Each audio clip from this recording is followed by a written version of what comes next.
Welcome to this lecture. आज इस lecture में हम मिस्टर ब्राउनलो के कैरेक्टर को जानेंगे जो चार्ल्स डिकेंस की ओलिवर ट्विस्ट नोवेल के अंदर नजर आता है। Introduction.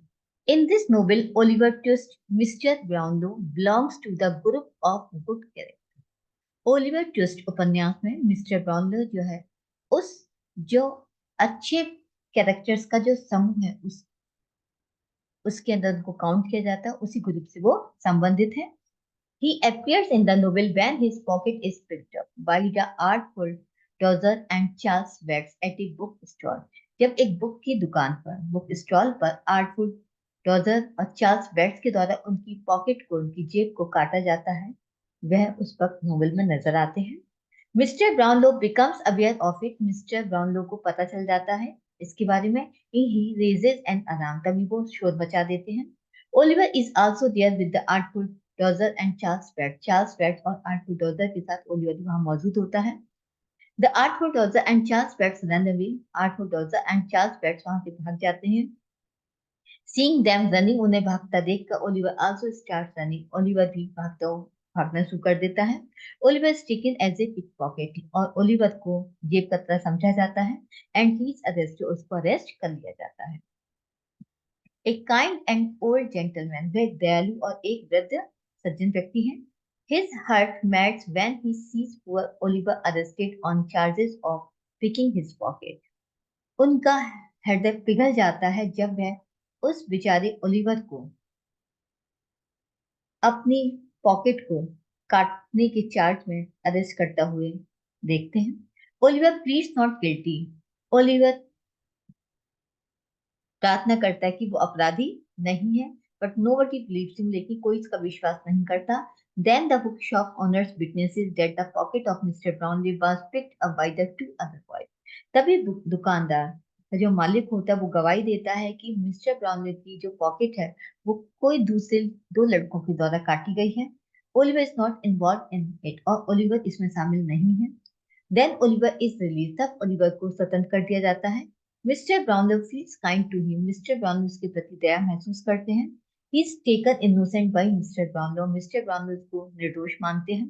On Oliver's release he is taken away by mister Brownlow to his house when he and Mrs Brownlow teach him kindly.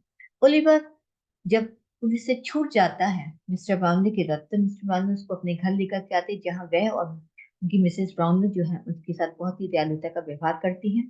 Another example of his kindness may be seen when he offered all help to enable Nancy lead a safe life.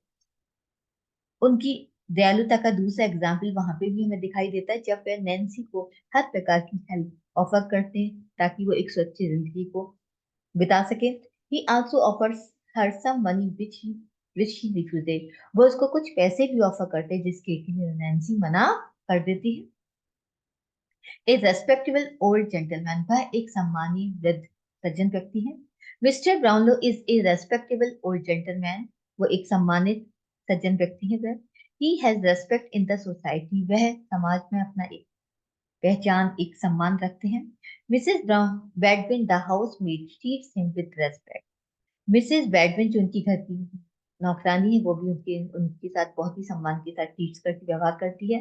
The book shop keeper owner is also respectful to mister Brownlow. यहाँ तक कि जो दुकान का जो मालिक होता है वो भी मिस्टर ब्राउनलो के साथ बहुत ही सम्मान तरीके से बातें करता है। इससे पता चलता है कि वो एक वृद्ध व्यक्ति तो है लेकिन साथ में एक सम्मानित वृद्ध व्यक्ति है। ए ट्रू लवर, एक सच्चे प्रेमी। Mister Brownlow is A romantic man, वो एक रोमांटिक व्यक्ति है, रोमांटिक है। He has also loved a woman in his life, उन्होंने अपनी जिंदगी में एक स्त्री से प्यार किया।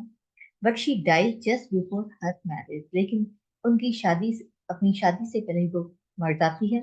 Mister Brownlow is steadfast in his love for the lady, और मिस्टर ब्राउनलो आज तक उसकी प्यार में ही स्थिर है, यानी वो आज भी उसी से प्यार करते हैं। Who happens to be the sister of Oliver's father, जो ओलिवर के फादर की बहन के रूप में नजर आती है।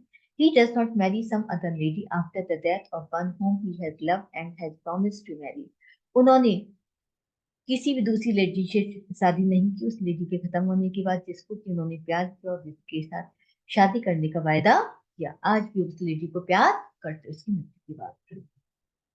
एक गुड जज ऑफ कैरेक्टर, एक ऐसा कैरेक्टर जो जजमेंट भी कर लेता है कि कौन और सही है कौन गलत है।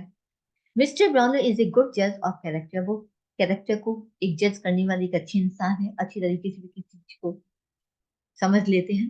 When he sees Oliver, जब वे ओलिवर को देखते हैं, he is sure, उन्हें यकीन हो जाता है that Oliver is innocent, कि ओलिवर निर्दोष है। He takes him to be a good boy, वे उसे एक अच्छा लड़का मानते हैं। Mr Grimwig asks Mr Brownlow to have no trust in Oliver, हालांकि मिस्टर ग्रिम्बिंग वो मिस्टर ब्राउनलो को बोलता है कि वो ओलिवर पर ट्रस्ट ना रखें, विश्वास ना करें। But mister Brownlow has a confirm good opinion about Oliver, लेकिन मिस्टर ब्राउनलो की ओलिवर के बारे में एक अच्छी राय है। Though for a time his faith in Oliver's goodness is shaken, but at last his judgment of Oliver is proved to be true and right. हालांकि कुछ समय के लिए उनका जो फेथ होता है, विश्वास होता है ओलिवर की अच्छाई पर, वो हिल जाता है, बट लेकिन बाद में उनका जो जजमेंट होता है ओलिवर के कैरेक्टर के प्रति, वो बिल्कुल सही और सच्चा साबित होता है। ए मैन ऑफ ट्रस्ट, एक विश्वसनीय व्यक्ति। Mister Brownlow is a man of trust, mister Brownlow एक व्यक्ति है विश्वसनीय। Whatever he says or promises, he keeps it. जो भी वे कहते हैं और वायदा करते हैं उसके निभाते हैं। He is a dependable man. वो एक ऐसे व्यक्ति, अगर कोई व्यक्ति कोई भी काम उनको छोड़ता है, उसको पूरी तरीके से निभाते हैं। Miss Rose feels that Mr. Brownlow can solve the problem of Oliver. Miss Rose को महसूस होता है कि मिस्टर ब्राउनलो ओलिवर की समस्या को हल कर सकते हैं। When Oliver comes in his touch, जब ओलिवर उनके टच में आता है, he poses his full trust in mister Brownlow, वह पूरी तरीके से अपना पूरा जो ट्रस्ट होता है मिस्टर ब्राउनलो के ऊपर दिखाता है।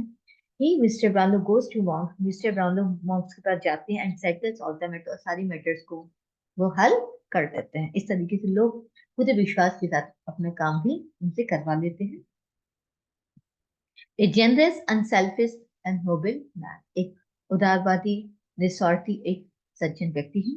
Mister Brownlow is a generous unselfish and noble gentleman, एक सज्जन एक उदारवादी निस्वार्थ भावना वाले व्यक्ति हैं। He is liberal both in his thought and action, वह अपने कार्य में अपने विचारों में पूरी तरीके से उदारवादी हैं। He is liberal and generous to Oliver, वह ओलिवर के प्रति भी उदारवादी और उदारता व्यवहार रखते हैं। He forgets all about the crime of his pocket being picked up, वह उन सभी क्राइमों उसके द्वारा जो पॉकेट करने वाला जो क्राइम होता है या उसमें कहीं ना कहीं थोड़ा बहुत भी शामिल होता है, सबको भूल जाते हैं। He is not a selfish man, the निस्वार्थ भाव वाले व्यक्ति हैं, वो स्वार्थी नहीं है। He spends enough money on Oliver to give him a look of a gentleman, और वो उसको जेंटलमैन, उसके अंदर ओलिवर के अंदर एक जेंटल बॉय नजर आता है। इसी चीज को देखने के लिए ओलिवर को पैसा भी अच्छा खासा खर्च करते हैं। He belongs to a high respectable society, में एक बहुत ही उच्च सम्मानित समाज से संबंधित है। इस तरीके से हमने देखा इस लेक्चर में कि मिस्टर ब्राउनलो का कैरेक्टर क्या है और किस तरीके से वे अपने विश्वास को ओलिवर पर भी दर्शाते हैं।